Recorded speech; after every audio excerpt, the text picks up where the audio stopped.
Good evening, everyone, and I'm so glad you're here. I know this is a great day to be here on this wonderful Tuesday. We are going to get started with our Thanksgiving poison prevention tips. We want you to pay close attention, and with us, we have from the Florida Poison Control Center, Lisette Cullen, and I'm going to turn it over to her. Welcome, Lisette. Thank you so much, Angela. Good evening, everyone. And I want to start by thanking the Hillsborough County Public Schools for inviting the Florida Poison Control Center to this webinar series of Power Hours. And today we're going to be talking about Thanksgiving poison prevention tips. And you'll be surprised that it's not just food. There are other items that we need to be cautious about it. But prevention would save us from any poisoning accidents. I like to start with this slide with the funny turkey. Go ahead, treat me wrong and you'll pay for it. So preparing food is important to prepare it safely. About 1 in every 6 Americans get food poisoning every year. Most people do not have any training on how to cook safely. And their guidelines for cooking safely have changed over the years. Cooking for a crowd too is another aspect that we're adding, another variable. We don't have sometimes enough time. We don't have enough time for defrosting or enough time for cooking. We don't have enough space in the refrigerator to store large turkey and the other food items that come along with a meal. We might not have the right tools, enough pots, pans, food thermometers, or cutting boards. So today, the first topic is going to be food poisoning. So all the safety tips that come along with it, we're going to cover one by one. So it happens during the holidays as a result from eating undercooked food or food that has been left out for long periods of time. So we remind you to always keep the hot foods hot and the cold foods cold. This is a simple tip. Now, these 4 steps, they're essential for keeping food safety, a recipe for food safety.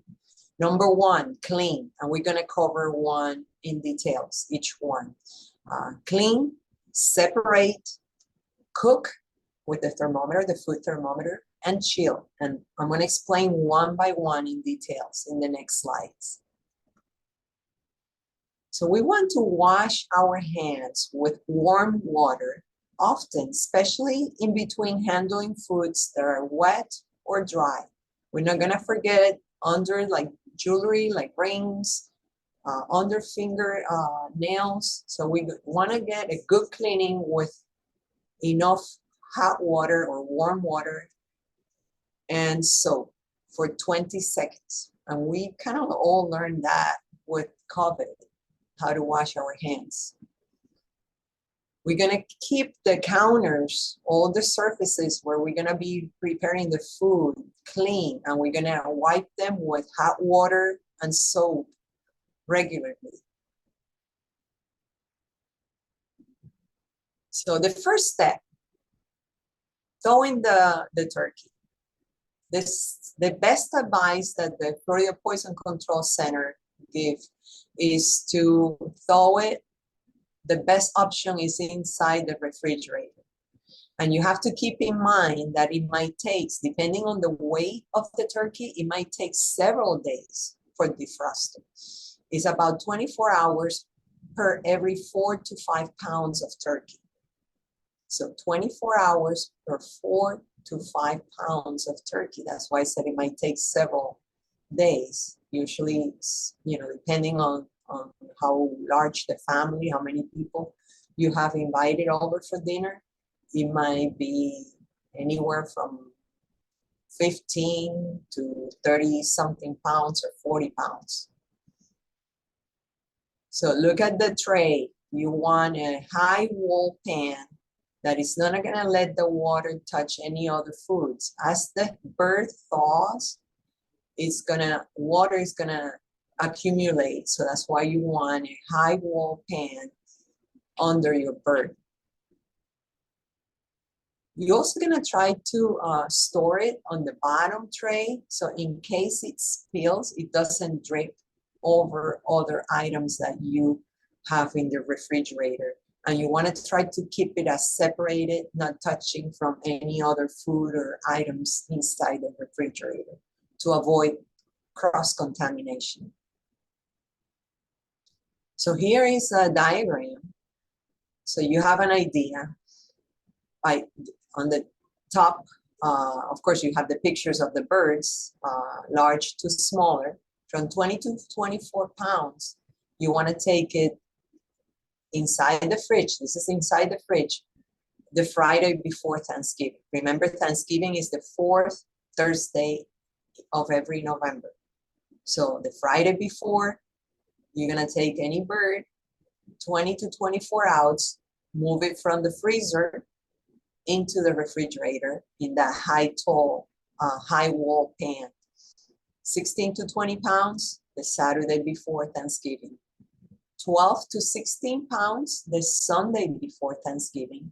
And 4 to 12 pounds, it's gonna be on the Monday before Thanksgiving. And you're gonna check the expiration date also on the product.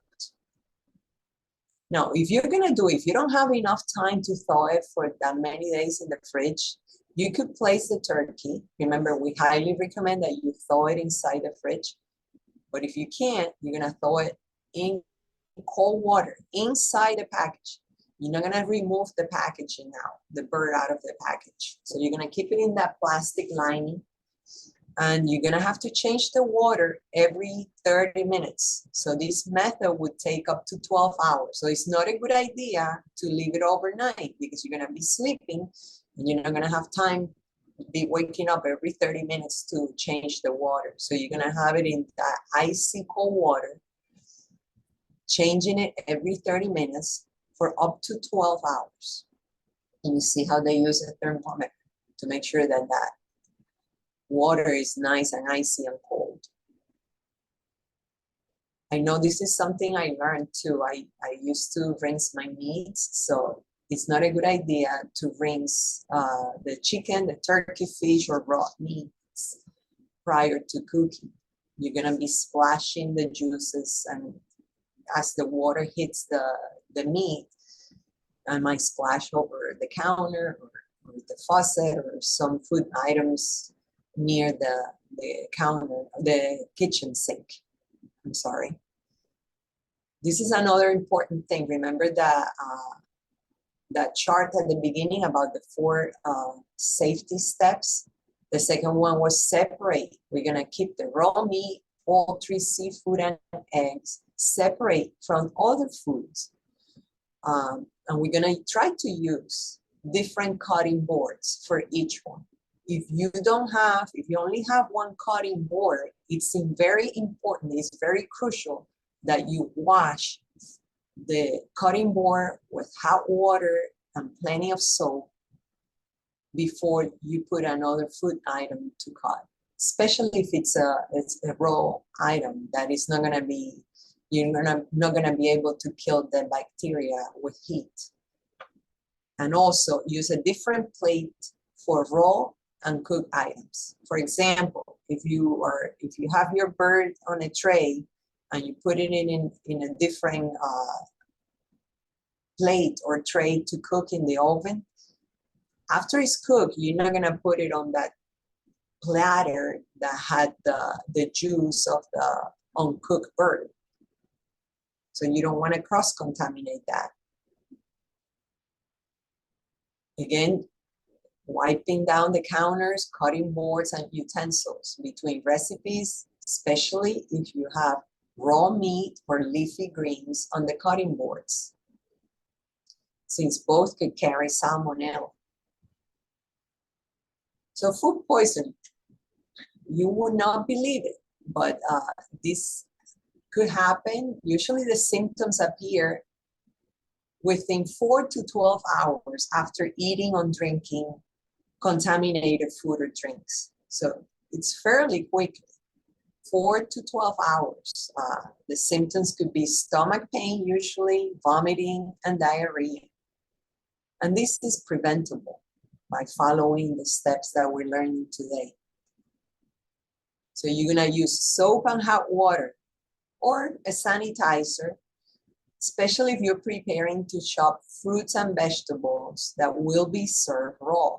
Remember, the heat usually kills the bacteria, but if you're not heating it, you're gonna serve them raw. You wanna make sure that that cutting board and the utensils and your hands, remember washing in between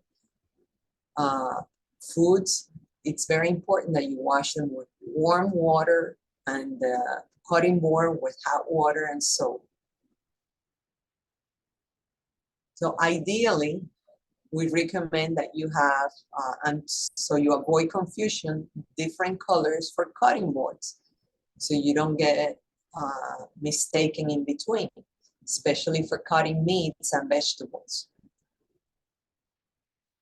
The food thermometer. Sometimes we have the misconception, we see the turkey the skin might be crispy when you poke it with a knife or a fork, golden brown or super golden, but probably inside, that's not a way of reading that is cooked. Inside could be raw. So cooked foods recommended to the safe internal temperature. So usually when you buy a food thermometer, it has like a diagram, like a scale, depending on the meat, if it's beef or poultry or ham, it usually has it. So use the food thermometer, and for reheating the leftovers at 140 degrees. So there is a danger zone, and you see it in the middle.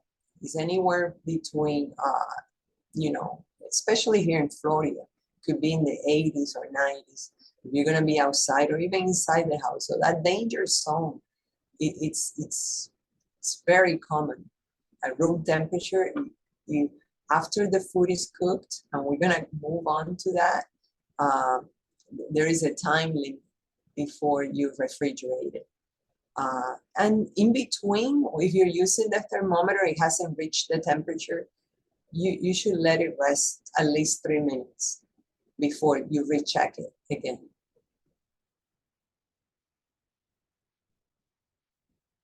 The turkey must reach 165 degrees Fahrenheit.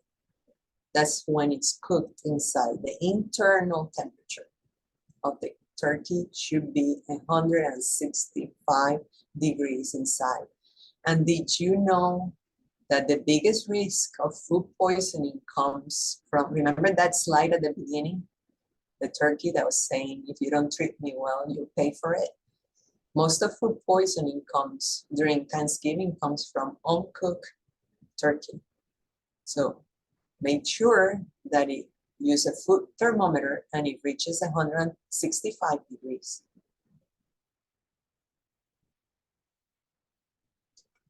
So remember, if it's hotter than 90 degrees, you only have 1 hour after the food was cooked, laying out on a table or on a counter. So an hour might go by very quickly. Like you start dinner, you stay at the table, talking to family and friends, having a few drinks, catching up with stories. So an hour might go by very quickly. If it's 90 degrees, you only have 1 hour to save that food to eat it on another time. So refrigerate leftovers within 2 hours. If it's hotter than 90 degrees, you only have 1 hour. And keep the fridge at 40 degrees or cooler. So the fridge, sometimes they also have an internal thermometer, or if not, you can use the meat thermometer, put it inside and check that it's 40 degrees, inside the fridge or cooler. And don't keep lunches or containers in a hot sack. Sometimes we go to a relative, they give us leftover, we leave it in the car, and you know, it might be even hotter. It might be a lot less than 1 hour. So we're gonna watch, this is a quick video from the Food and Drug Administration. And I like it because it's a visual representation. It's like a summary before we go on. A holiday meal can be challenging to prepare because there are so many foods being cooked at different times and temperatures. It's easy to forget that food safety is the most important ingredient. 4 simple steps can help ensure that harmful bacteria won't be a guest at your festivities. Clean, separate, or chip. Clean. Start with clean hands, cutting boards, and utensils. Dirty hands and surfaces can spread bacteria throughout the kitchen. Always wash your hands with warm water and soap for 20 seconds before and after handling food. Clean your cutting boards, knives, and countertops with hot water and soap after preparing things. Separate. Using the same cutting board for all foods can spread bacteria. Use separate cutting boards for fresh produce and for raw meat, poultry, seafood, and eggs. Keep raw meat or poultry away from raw vegetables and other foods that won't be cooked. And don't put cooked food on platters that held raw meat or let cooked food come in contact with raw meat, poultry, or their juices, because the juices may contain harmful bacteria. Cook. Keep in mind that you can't tell it's done by how it looks. Cooking to the safe temperature kills harmful bacteria. A basic for preparing any meat, poultry, casserole, or side dish is a food thermometer. If you use a food thermometer, you will know when your food is safe and you won't overcook it or undercook it. Find a chart of safe cooking temperatures at holidayfoodsafety.org. Chill. Make sure leftovers get put in the refrigerator within 2 hours of the meal. That includes your leftover pumpkin pie. Keep your fridge at a safe 40 degrees Fahrenheit or below. And remember to use or freeze leftovers within 3 to 4 days. This holiday season, we want everyone to be food safe.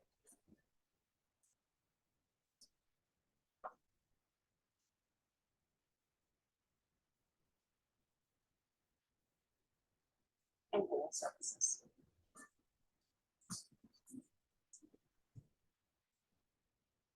So just like she said, it's important to have all the 4 steps for keeping the food safety. So now I'm going to go into the next slide. I'm going to have to readjust here.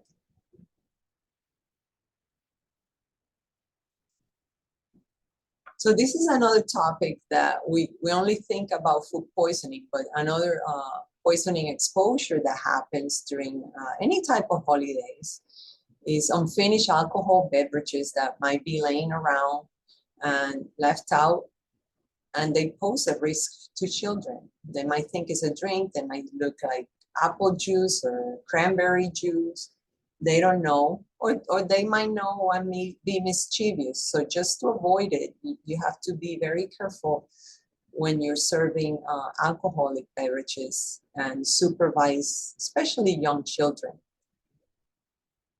Another most poisoning risk during holidays, and we covered that last session, is with family visiting, maybe grandparents, or you're visiting maybe a family that they don't have safety precautions as you do in your own home.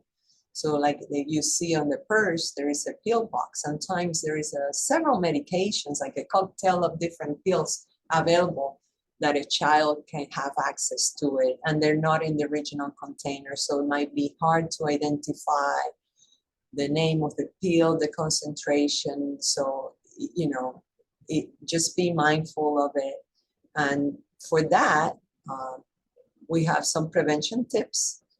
In the market, you could buy, it's available, these medication locked bags that they could put your containers or the pill boxes, and it has a key and it could be locked, and this slows down the process. And you could also ask your pharmacist to have child resistant locks to slow down the process. They're not child proof, they're child resistant. They still could open it. Also nicotine products. You might be visiting a house that there might be smokers, so there might be an ashtray, even the cigarette butts. They have enough nicotine that could be poisonous for children. So 3 or more cigarette butts or nicotine patches or the nicotine gum can cause poisoning in children. So be careful about those too. The electronic cigarettes, they're highly toxic for children if swallowed, could cause seizures and vomiting within minutes because they have very high concentrated levels of nicotine. And they could be potentially deadly for a child in one dose, and a dose is just a leak. So sometimes they come in cartridges that they're sealed, but sometimes you could buy it in containers that you could refill it. So those are a higher risk.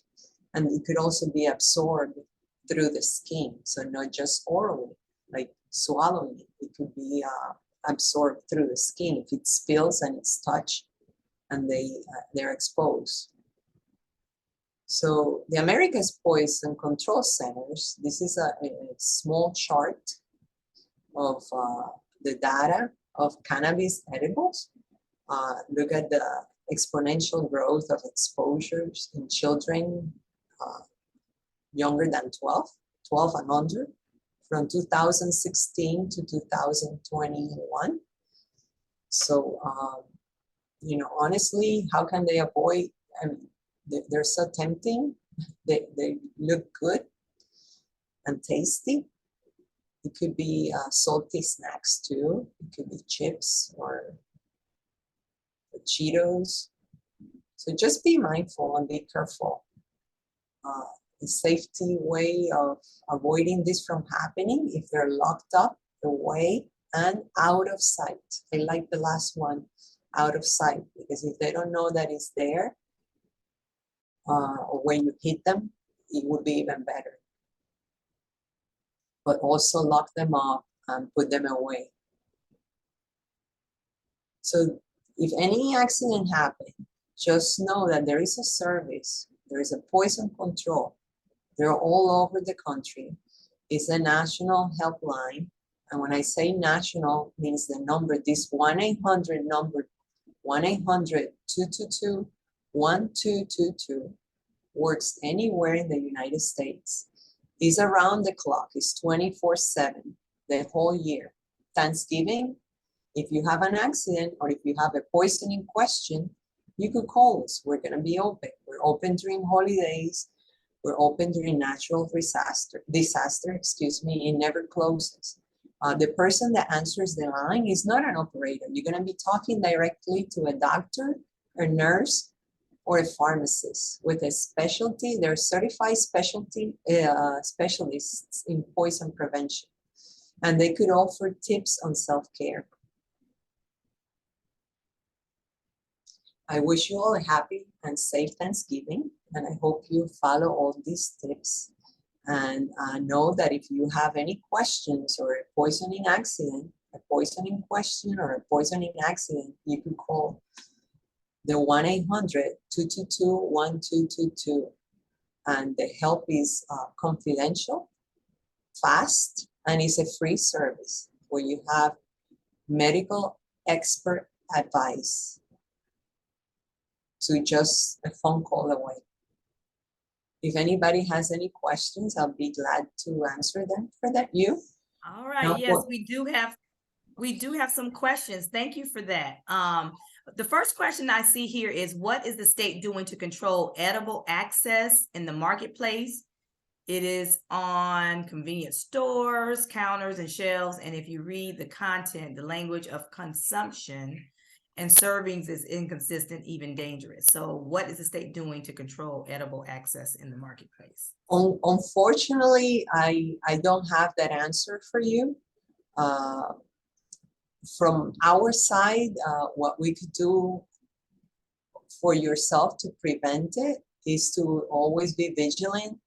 And when I do and talk to school children, I always, from the even preschoolers, I teach them to stop and ask first, because they could be even in the wild. They could eat a wild berry or an insect, or they might find a pill that somebody, maybe the grandparents accidentally dropped on the ground when they open a container. So you're gonna be your child's best teacher by teaching to always stop and ask for, is this good for me? Can I eat this? Can I drink this? Yes, unfortunately, in the market, there are many, many products that they're labeled to disguise a brand name of candy or a brand name of cereal or salty snacks. We don't have control for that happening. I know law enforcement, I mean, this is an ongoing. Sometimes they change the label, they change the ingredients, they change the concentration.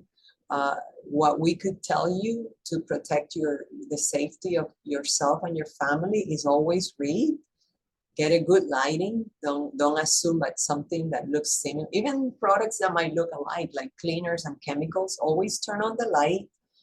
If you wear glasses like myself, put on your glasses, read the label, make sure you read the active ingredients, and be more proactive and vigilant.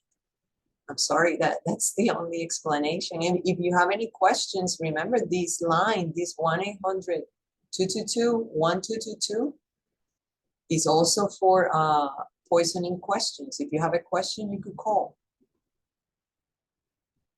All right, thank you. And make sure that you are using your cameras to scan for a quick survey. If you have any more questions, go ahead and put it in either the chat or the Q&A pane. Thank you. And I believe in the chat is also a link to the Florida Poison Control Center's website. There is a lot of good resources and information that you could be empowered by learning.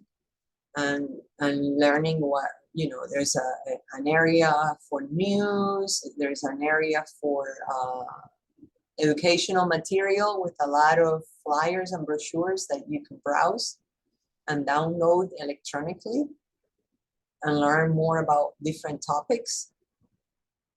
So we consider poison anything around us. It could be solid, liquid, or gas that if it's used in the wrong amount by the wrong person or the wrong way, cause you harm. So it could be food, it could be gases, critters, plants, marine life. So anything, like I mentioned. And the good thing is that we have this service that is available to anyone. The same service a physician or a healthcare professional uses is available for the general population. The same exact service. You'll be talking to the same specialist. And if anything is a complicated case, we have toxicologists on call that they could consult. So that, remember, I advise you also for prevention. I can't believe I forgot to say that, is to save the number in your contacts. Yeah, you could Google the poison control number online or on the internet, but it might take you longer if you don't have enough data, or if you have it in a place that there is no good reception. In that circle is going to be spinning. If you have it already saved in your contacts, you have that number there. It would save you time. It would save you extra steps. So my goal is that you all have a safe Thanksgiving, and that you save the poison control number helpline, the national hotline that is open 24/7, all the days of the year, even during Thanksgiving and natural storms, excuse me, that 1-800-222-1222, and teach your children to always ask first. Stop and ask first. Is this good for me? may I eat these? Because, you know, accidents could happen. Anybody has any question?